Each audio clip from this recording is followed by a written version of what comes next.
Hey everybody, it's me, JWilliam again, and I'm putting together this video. This video is not about drawing necessarily, this is world building. And the reason I'm talking about world building is because I think that is very important, especially for what I do. I do several things, but everything is basically one thing. I don't kind of differentiate my processes because, yeah, I do a lot of drawings, but the purpose I do drawings is because I build a world. And this world started a long time ago, actually, when I was in high school. But I actually did put it together into a book, and this is Primeval Sunaria. I actually sold this when I was at Gen Con 2016. I went up to Indianapolis, had a booth. Me and my wife were up there and kind of talking to people about my book and what I put together.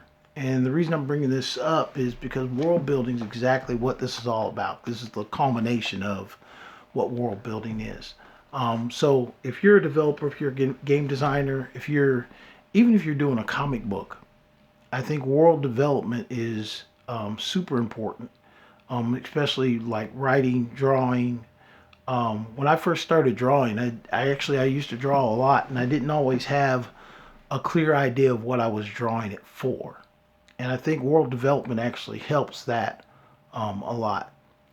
So when I talk about world development, and you might not be familiar with RPGs or role-playing games, but role-playing games are basically just that. They're games kind of like your modern-day video games, except they're with dice and stories. You know, somebody tells a story, you create a pretend personality, and you respond to whatever they tell you in that story. So people who are old hats are watching this because you're more excited about understanding what I do for world development.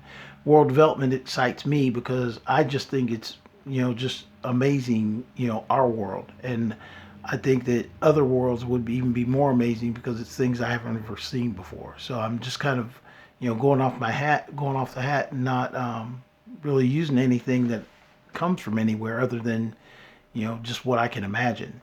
And Tricenary was one of those ideas, but basically I broke it down. I made a map. The map basically identifies what some of the words you're going to see on there, and this is inside the book, but what you're going to see is basically where different like materials and resources could be found at. And when you talk about world building, I think that's the first thing that you need to think about. And Primeval is a great example for that because, why did life exist? Why did it grow? Is what you have to ask yourself. Where is it that they came from? And I know it's very easy to just say, oh, everything is like this just because. Say, for instance, Lord of the Rings. He didn't start in the primitive version of Lord of the Rings. He started right in the Middle Earth when, things were happening, when things were exciting. And I think excitement can happen at any time. In fact, I think that the primeval times are more important and more kind of serious to me because I mean that was just straight up survival. I mean, you're out there with nothing but a rock and a stick and maybe a bone that you sharpened. And you got creatures chasing you that are like way bigger than you. And there's I do add in magic into Tricenary because the way the story, there's a backstory to it. There's part of the backstory is in this book, but it was only sold at Gen Con, and I don't have any more. This is my last copy. But you so if you didn't get one of those, I mean, you can still look online. The at gumroad.com is where I post my games at. Right now I have it set really high because I've got some changes that I'm getting ready to release at the end of this month. So basically when the end of this month, you're actually going to see not one book, you're going to see 3 books. And that's what I'm working on right now. But when I do my drawing, showing everybody how to draw fantasy characters, what I go through drawing fantasy characters, this video is designed to tell you what you need to think about if you're planning to build a world. And when I say that, you look at the artwork is one thing, but then I move back to basically say, for instance, the table of contents. And the table of contents, there's a lot more to it because you've got to go over, what exactly, especially mine's a game. Since it's a game, I had to know what are the physical attributes that everybody has. You know, how do those interact with everything else? How do those interact with the world around us? And that kind of sets your basis for everything else. And then I have to come up with a measurement or a standard to kind of decide, how people are going to get better over time. How do you improve those skills? What skills do you start with? And some people do games where they'll do um, like the characters. You have certain characters people can play. I've never really liked that. I always like to have a little bit of freedom. So I did both actually. I made it where you can pick, a starting character, or you can just free will it and pick the skills yourself. So it's really up to you. That's the choice I made. But the world itself and building that world around these principles, kind of these physical laws, if you will, basically kind of set the standard. But then I had to look at what cultures exist. When I looked at the cultures, I made basically there was a total of 4 cultures that actually exist in Tri-Scenaria. I started off with just basically kind of like the humans and the Neanderthals, same thing, except I have the Tagarin, which are the kind of more human, more straight-standing peoples. The Mortags, who are kind of stocky and very muscular, and then the Skagis, which are very like more skinny, narrow. They got they don't really like the daylight, even though in a world with 3 suns, there's a low light period called twilight that they'll come out around that time and forage and scavenge. And then the Colopsians are really big red guys and women. They're huge creatures, probably about 7 to 8 feet tall each, and so they exist in this culture. And there's a couple others that actually I don't really, I haven't done a lot of drawings about yet. I do have some, but there's an underworld to Tri-Scenaria, and then there's also the sea, the Great Sea. It starts off with is there's a lot going on under there, and those I'll talk about those in other world building concepts. But that's what I wanted to do is I wanted to have a world that started in the primitive age and goes all the way to the future with all these kind of inner workings going on. So I've tied basically almost like a hidden world underneath the actual world, or 2 hidden worlds, one in the ocean, one in the sea, on a world where it's right now one continent. That changes during the Tri-Scenaria area, but it's one continent that on a world where 3 suns continually rotate, and usually you can see all 3 of them in the sky, or close enough. Gets to one point, and twilight is when you may have one that's on the very edge, but that's happens like I think it's like every 36 hours. But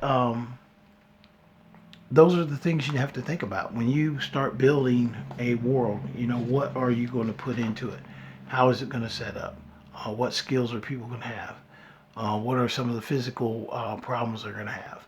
I did tie magic into this, and the reason I tied magic into it is because that's part of the bigger scenario of the world itself. Why my big secret for Tri-Scenaria is that magic does exist, even in the primitive age, and people do start understanding how to use it and figure it out. So you can have multiple areas set up on your world, but always remember there's a big secret. You never want to let your big secret go.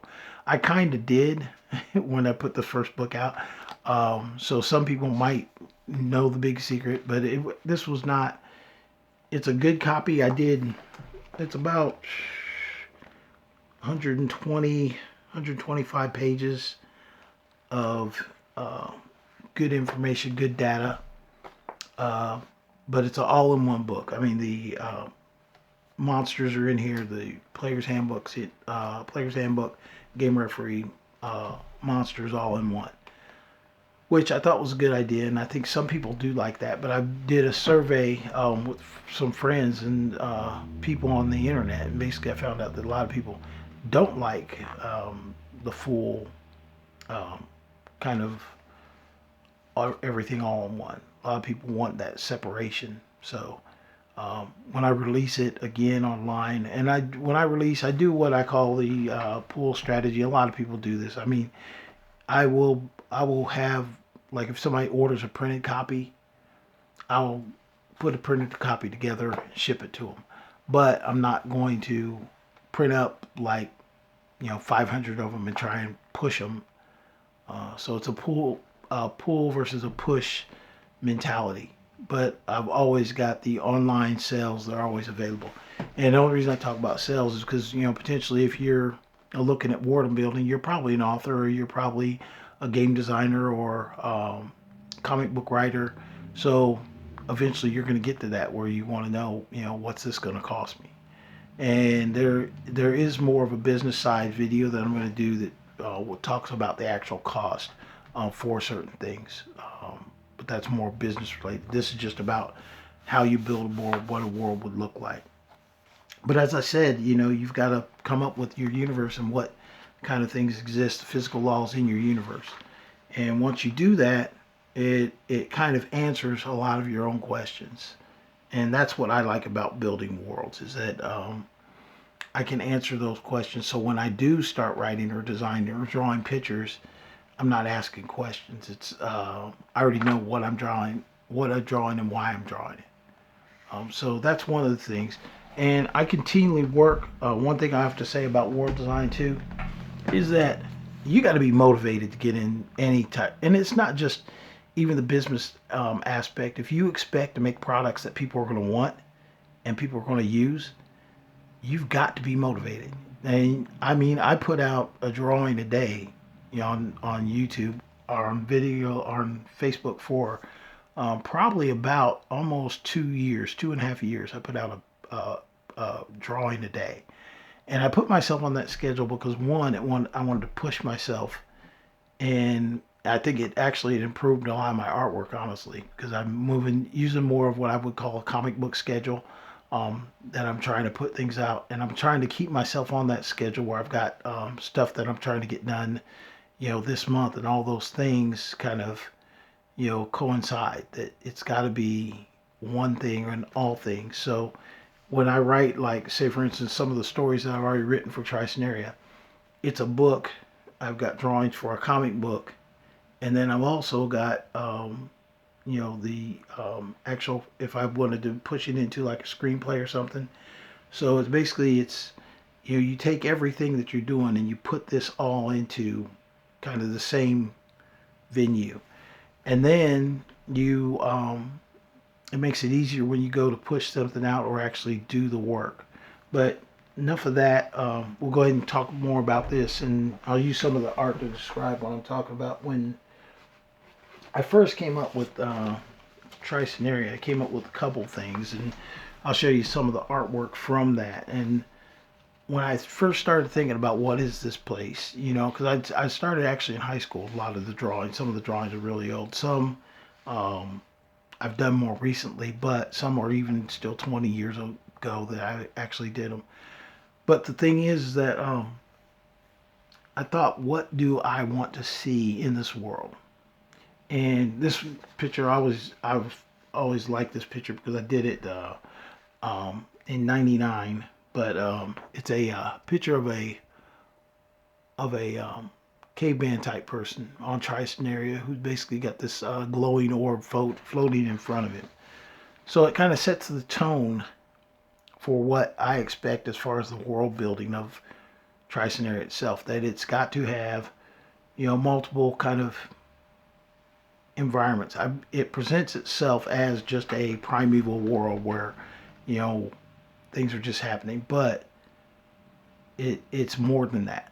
So it's a big part of a bigger story. And when I started my, since it's a game system that I started, actually it's a whole universe, because I've got Sunaria is just one planet in my universe. But it's one that I've spent a lot of time on because I used it as kind of like the base plate to build everything else off of that.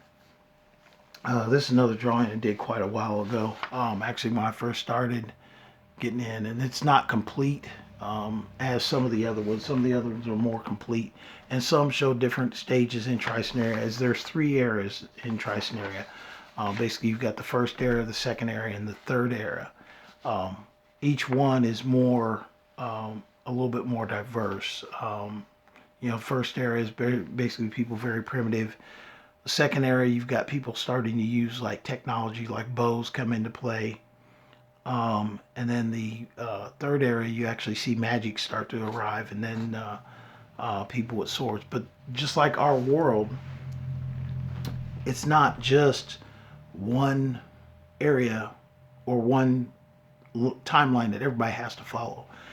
You could literally be in one valley where you're living with stone huts or in a cave um, and hunting and fighting for survival. Go over a mountaintop into the next valley, and you run across people who have swords and are using magic. So it's and you think that might sound strange, but you have to think about our world.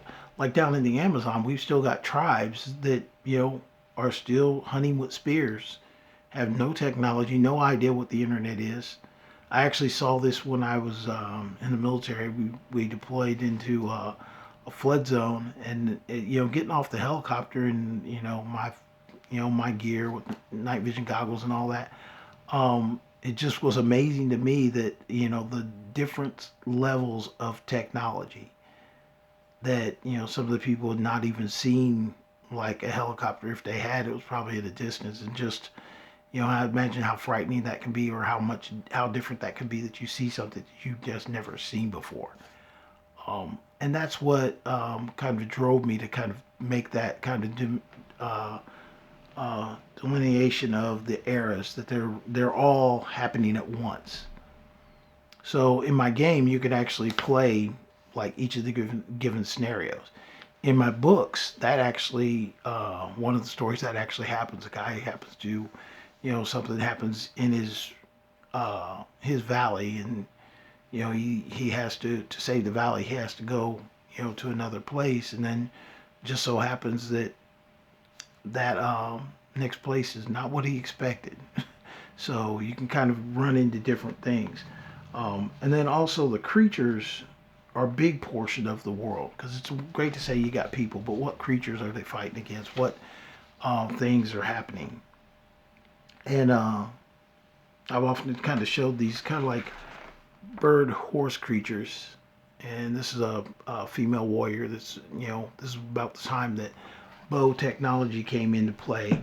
And they kind of worship these creatures, special warriors. If you were brave enough, or fast enough, or good enough at hunting, you might be one of the ones that got lucky enough that you were riding one. So you bring these kind of ideas to a world that is just kind of breaking down the different kind of environments and also creatures.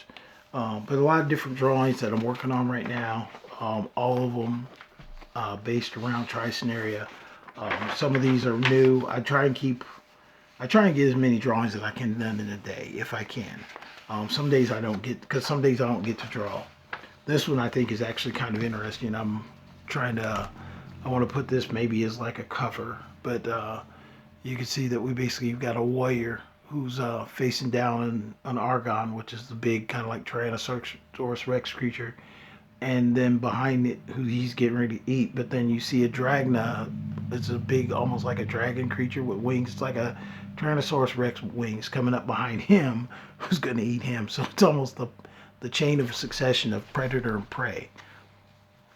But that's what Tri-Scenaria is. And like when I said, when magic, it's a image of a guy who's basically doing magic with a pot. A lot of people in the third era, you have people that magic will occur if they do like a significant thing, or if it's like they make a pot extremely well. It might draw a creature from another dimension. And that's all goes to the backstory of what's going on this world altogether. So there's a lot of different tales, a lot of different secrets actually, that all lead into the world of Tri-Scenaria.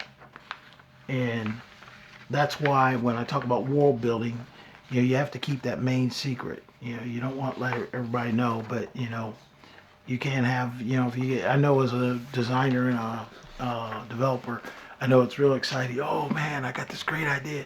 And you try and tell everybody. You want to tell your friends, you want to tell your family, you want to go on YouTube and let the world know. But this is just me speaking to you. hold back a little bit. You always want to hold back a little bit. Never give the whole enchilada away, because if you do, then you don't have anything left for yourself. But like what I said with the creatures, I'll give you an example of some of the creatures, and some of these are still in the process of coloring. That's another thing I'm doing with the new books, is that everything's going to be in color. There's not going to be any black and whites. These are the Lorcazal. You see that's partially colored. Kind of really smart, intelligent creatures, but you know, they got 3 eyes. And then, like I was saying, when you look at the people of this world, you know, you've got the Skagis, which are very small. They come out at night, little hairy guys. Mortogs, more stocky built. And then the Tagurin, or the standing tall, more human-like. And then Colopsians, they have tusk, and they're probably about anywhere from 8 to 9, 10 feet tall. So a lot bigger than your normal humans and everyone. And then some of the creatures are plant eating, so they eat plants. They're just like dinosaurs on our world. Dinosaurs on our world, they're divided into 2 groups, bird hips and lizard hips. And that kind of decided if they were predator or prey. So some of the predators were more vicious and aggressive, and that's another reason I want to color some of these in, so basically people can see what some of the creatures are on this world. This is an interesting one. I always like this guy. He's called an Arta. He's or that's what the people call him, Arta. And I've actually done already a color picture of an Arta. But basically I did him at a later era. And the later era is what I call the Lost Era. Lost Era is because there's some events that happened at the end of Sunaria that guide them to kind of things change. So when they go into the next era, the Lost Era, and I've already started doing designs on this, because they divide into nations, and different warriors wear different kind of armor and weapons based on where they're at. And I think that's also important. If you're going to have multiple nations, it's just like our world. You know, you'll have differences and variations in food, culture, weapons, ideas on warcraft, things like that. So you have to represent that. This will be a Foria. It's one of the cultures that will arrive. And then the Azeris is what they call they come from more hotter plane, almost like the desert, where they wear the skins of the snakes. That skin deflects a lot of heat from the suns. And then the Daran, they are very much associated with the mammoth kind of like creatures that are on the planet. And then Zihum is actually kind of the first to kind of get into more of the traditional kind of armor kind of types. And then the Katai, basically they still very barbaric hunter-gatherers in a lot of ways. And then the Calverans, they come up as well. And these are a couple other creatures that kind of appear, that they're already there, but one is underneath the earth. You've got some almost lizard-like creatures that thrive and exist, and in the ocean you've also got creatures that thrive and exist, and a culture that develops there. And some of these guys are pretty interesting. There was actually, in the Lost Era, they actually became more sentient. Kind of like a centaur, kind of kangaroo-like creature. And they actually became sentient and lasted for a while, but they didn't last that long. I think basically into the next era, which will be the time of magic. So Sunaria is a place where, and I know you're talking about, why has he got new eras coming? Well, when I first started designing this world, and I've come up with stories all around, like different places, different times. Well, when I first started designing Sunaria, I designed it around the concept that I wanted one world where because I've got other worlds, but this one world, I wanted to focus on everything that I like. And that's every genre of fantasy and science fiction. So basically, Sunaria, the storyline, as I said, we've got a protagonist that goes from the beginning to the end. He's not immortal. He's basically just a guy. He's a hero. Not really by his own choice, just more or less by circumstance. He was born very athletic, very strong. This is him right back here. He's in a lot of my pictures and stuff, but uh, he starts in the primeval era. He's a child of a Tagarin and a Mortog, so he's got kind of the benefits of both cultures. Stocky, strong, fast, smart, um, and he ends up fighting his way all the way through this era into the next era, and there's a reason how he gets there. Each time it's a little bit different, and then it becomes a pretty standard process due to some other factors that happen in my universe. Um, but that's what happens. That basically this one world, and from the game perspective, from my perspective, it's easy for me because I've got one world that I just take everything and kind of move it to that next level, and keep moving it to that next level. So it makes it easy for me because it's easy for me with world design to be able to write around one place where everything happened at one time.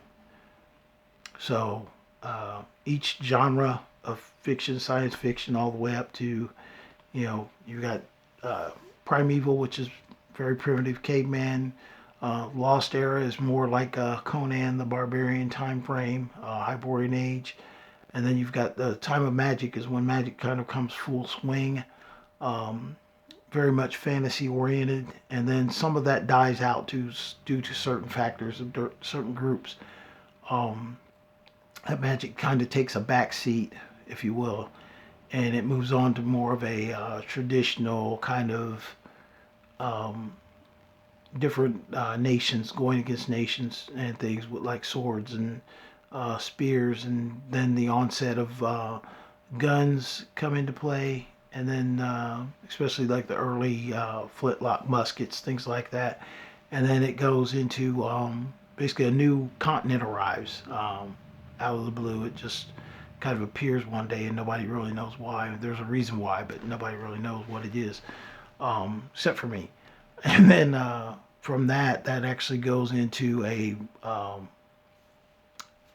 like a frontier environment, and then from the frontier environment, it goes into more of like the trade routes, the pirating, things like that, kind of like the Barbary Coast, or what would happen on this world if there was a similar time period.